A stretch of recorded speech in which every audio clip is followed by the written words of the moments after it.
It was a good team win for us. Defense and special teams kept us in the game until the offense was able to make enough plays to make it work.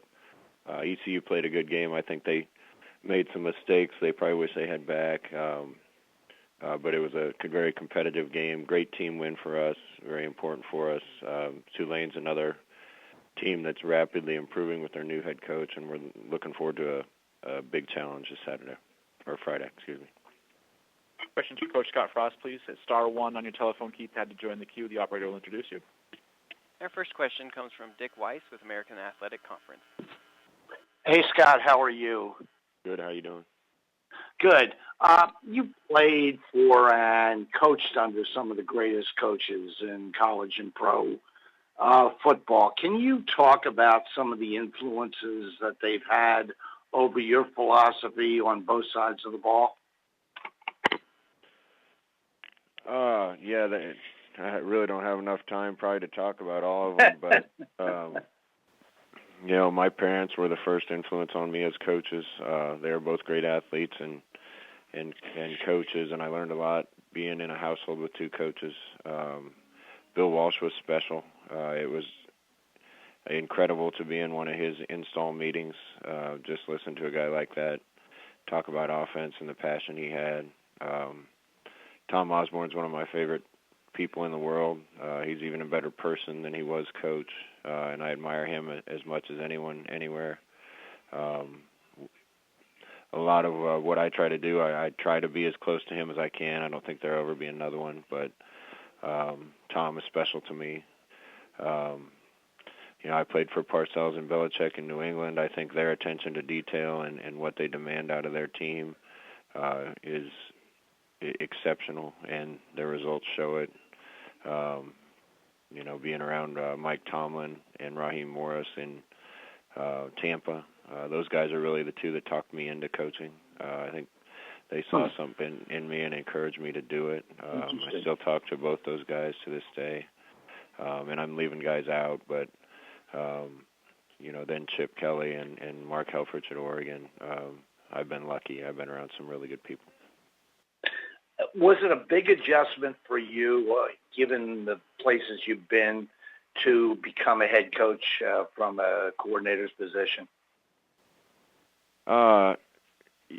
Watching other guys that have done it well do it made it easier.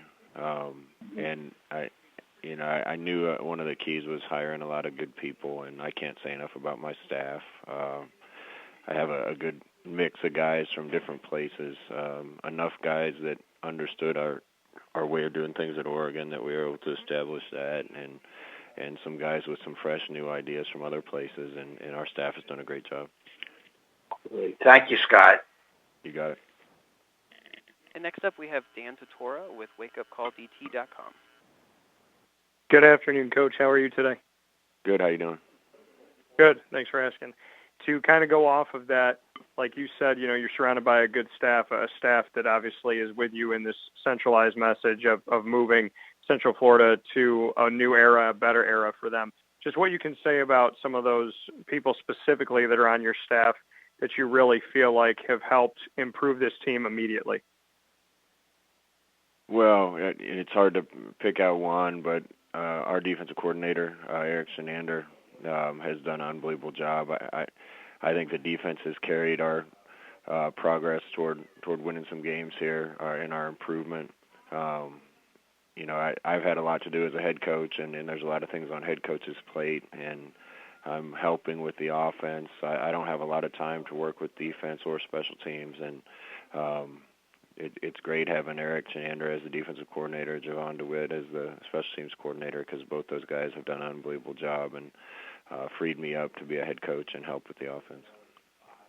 I know that it's early on in the season still relatively, but just what you can say about the energy around your team in Orlando, what you've heard from the community, how they've responded to you, and the product that you put on the field so far. Well, the response in Orlando has been awesome, and really it was incredible for me to see before the season even started. This town loves this team. I think if we can keep improving, there's going to be a ton of enthusiasm surrounding UCF and UCF's football program.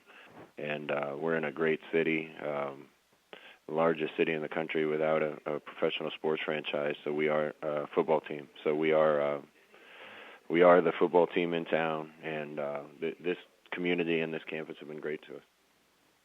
Thank you, Coach. I appreciate it. You got it.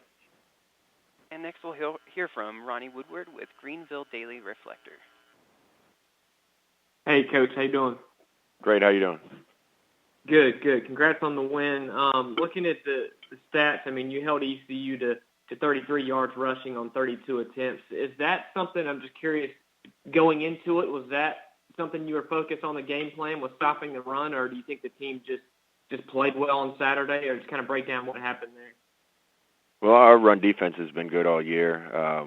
We got a veteran group on defense, and like I said earlier, I think our defense has really been spearheading our improvement. I told the guys before the game that I thought the most physical team would win, and it was a battle for a long time. I think ECU is a good team.